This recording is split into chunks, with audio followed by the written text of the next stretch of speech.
In today's video, I'm going to show you how I made this amazing, flaky, buttery, delicious meat pie recipe. Yes, it's so easy to make and I know for sure you're going to love it. So without wasting my time, let's jump right in. So to my heated pan, I'm going to add in some oil and then allow it to heat up. Once our oil is hot enough, I'm going to add in our chopped onions, okay? I'm going to fry them for about 3 minutes.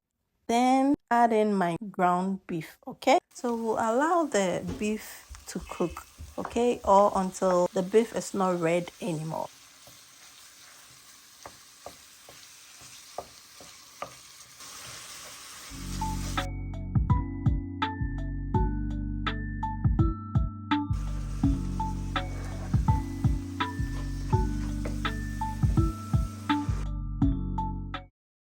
So once our beef is ready, I'm going to go ahead to add in my chopped carrots, okay?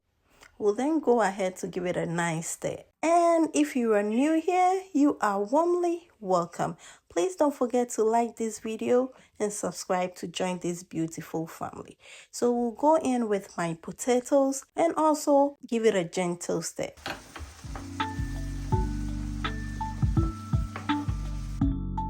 Okay, so I'm gonna season it with some salt, paprika, some sage, and some sazon goya, okay? You can use any season of choice, okay?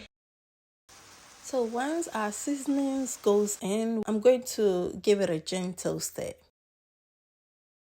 And to my new and returning subscribers, I really do appreciate you all for always coming back to watch my videos. I just want to say thank you so much and God bless you. So to that, we'll go in with some flour, okay? You can also use your cornstarch. We'll then go ahead to mix everything together. And then add in some water, cover it, and let it cook for about 15 minutes. Or until your carrots and potatoes are perfectly cooked.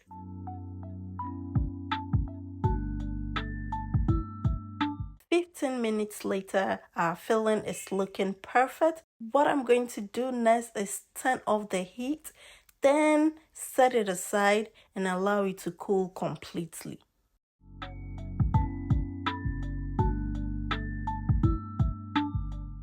Now let's start to make our pie crust. So to a bowl, I'm going to add in some flour. So guys, I've listed all the ingredients and the measurements in the description box. So please do check it out, okay? So to that, we'll add in some salt to taste. Also adding in some milk powder, which is going to give us a unique and a rich taste, okay? I'm adding in some baking powder, adding in some freshly grated nutmeg, okay? But you can use your powdered nutmeg. That is totally fine. I'll mix everything together, then add in my butter. You can use your margarine.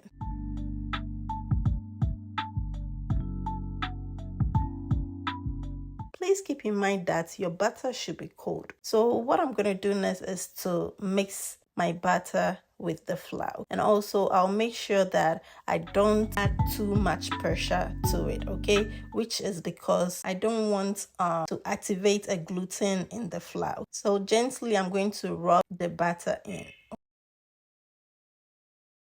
So once the butter and the flour is fully mixed, I'm going to go ahead to add in some cold water. Please bear in mind the water should be cold, okay? And also I'm going to try not to knead it because we are not making bread, okay? So this is the consistency I'm going for. So what I'm going to do is to separate it into 2 large balls. So once I'm done, I'm going to cover it with some plastic wrap, then place it in my refrigerator for about 30 minutes.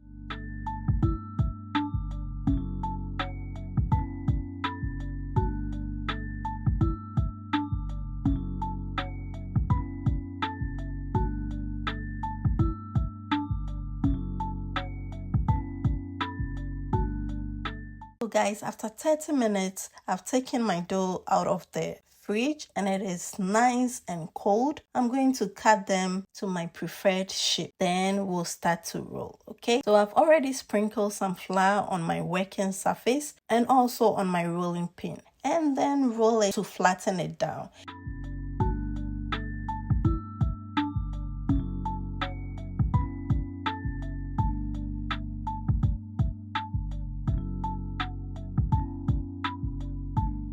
So this is the thickness I'm going for, okay? I'm going to use my everyday saucepan lid. You can use anything you have available to create your shape.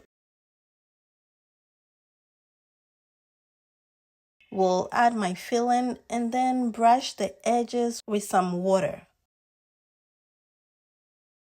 We'll flip it over so you can use your fingers to press the edges, but I'm using my fork. We'll then go ahead to place it on my tray. Then repeat the same process.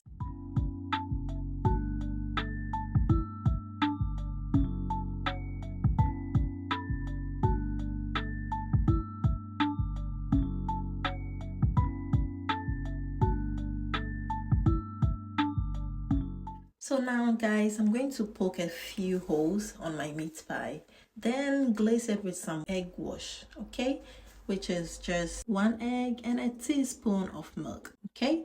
Then pop them into my oven and allow it to bake for 25 to 35 minutes, and look how perfect our meat pie came out. Looks so flaky, buttery, and it tastes absolutely delicious. Alright guys, thank you all so much for watching, and until I come your way with another deliciousness, please stay blessed and happy. Bye guys.